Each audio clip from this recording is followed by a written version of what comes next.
Oscar Piastri arrived in Mexico with a calm face, but everyone knew this weekend wasn't about speed, it was about balance. After the Austin sprint clash, McLaren briefly imposed repercussions on Lando Norris, an internal gesture that revealed just how tense things had become in Woking. Yet only days later, that decision was withdrawn. McLaren called it the result of evaluation and reflection. Piastri called it a fresh start. It sounded peaceful. But Formula One rarely offers peace of any kind. Piastri knows that in a world where every tenth of a second matters, broken trust is almost impossible to fully repair. "We've talked, it's all done," he said, trying to close that chapter. But behind that calm tone, pressure was rising, especially as Max Verstappen began to claw his way back into the title fight. Andrea Stella, McLaren's team principal, called it a test of maturity for the team. For Piastri, the test felt more personal, how to stay focused amid the storm without dulling his edge. And as always, the audience could only guess. Is this true reconciliation, or just a pause before the next explosion? If you want to follow the unfolding drama between Piastri, Norris and Verstappen in the hottest Formula One season of 2025, don't blink, because this is only the beginning.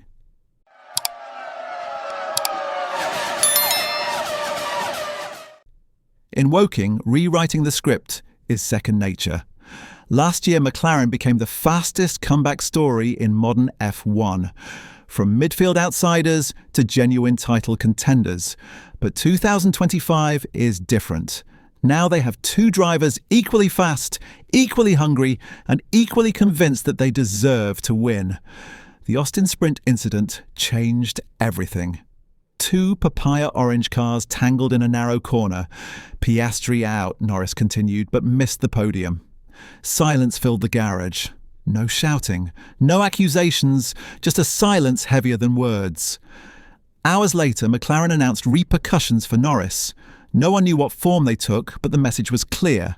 A line had been crossed. Soon after, the team reversed its decision. Piastri called it maturity. Stella said, "We must reunite, not assign blame." On paper, it was over. In reality, such wounds rarely heal cleanly, especially inside a team chasing 2 world championships. Piastri isn't built for drama.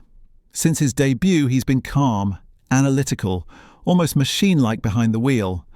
But this season changed him. Amid the pressure of a title fight and a fragile team balance, Piastri began to understand the hidden art of Formula One politics. During the media session before Mexico, he spoke little, but every word was deliberate. "We know mistakes can happen. What matters is that we learn. No blame, no empty smiles. For a young driver, such restraint is both maturity and armour." He understands McLaren stands at a dangerous crossroads. Favour one driver too much, and they risk repeating Mercedes' Rosberg-Hamilton chaos.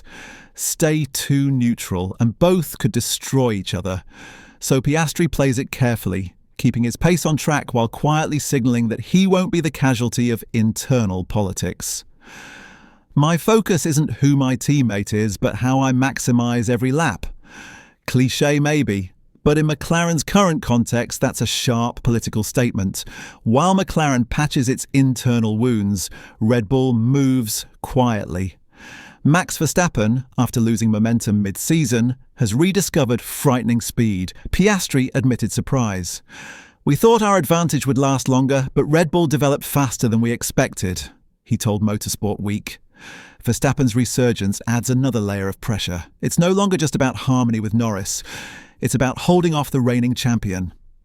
"If I focus too much on Verstappen, I'll lose focus on track," he told motorsport.com. It's the paradox of a young driver at the top, aware of danger yet unable to look away. McLaren knows a single error, one crash, one late pit call, could be the difference between history and heartbreak. And Piastri knows Verstappen is waiting. Andrea Stella faces the kind of dilemma no team principal wants. 2 fast drivers, 1 team, 1 goal. "It's not about taking sides," he said, "but ensuring both stay competitive without destroying each other." He knows the sport's history. Teams torn apart by ambition, Senna and Prost, Hamilton and Rosberg, Vettel and Webber. So Stella's formula is new, total transparency, open briefings, shared strategies, nothing left to assumption. The goal is simple: prevent sparks before they turn into flames, but harmony can't be scheduled. Sources inside McLaren say the contrast runs deep. Norris is spontaneous and vocal. Piastri, calm, methodical, complimentary on track, combustible under pressure. Off camera, those close to Piastri describe him as almost too calm. He rarely shows anger or frustration, but that doesn't mean he feels none. This season, expectation weighs as heavily as opportunity. McLaren has given him their fastest car in 2 decades. Every weekend, another test. Still, beneath the consistent podiums and clinical precision, the mask slips. Just a little. In Austin, after the sprint crash, he walked back to the paddock alone. No words, just quiet disappointment. Not anger, but reflection. A mix of burden and restraint. He didn't blame anyone. And that's what makes him dangerous. Drivers like this don't burn from the outside. They burn from within. When asked if the crash changed his relationship with Norris, he simply replied, "No. We both want to win. And we know what's at stake."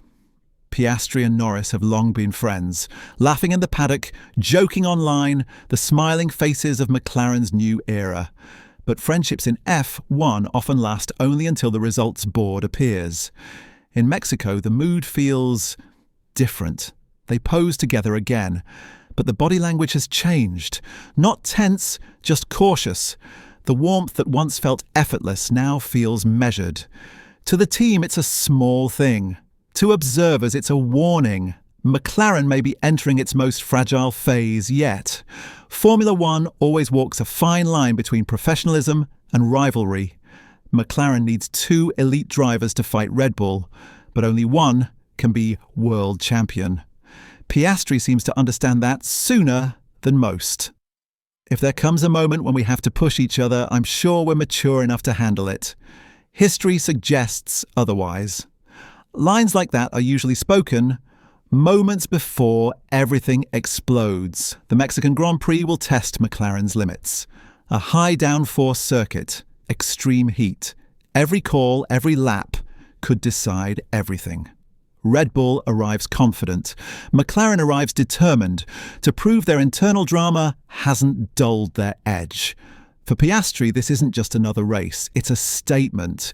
Can he prove himself a true title contender? Is McLaren really unified or just delaying a larger storm? Whatever happens, one truth stands. Oscar Piastri is no longer just a gifted rookie. He is McLaren's new centre of gravity, a man navigating ambition, pressure and politics. And if Formula One has taught us anything, it's that the biggest storms often arrive right after everyone thinks the sky has cleared. But if that storm breaks in Mexico, will Piastri stand firm in the middle of it, or become the storm himself?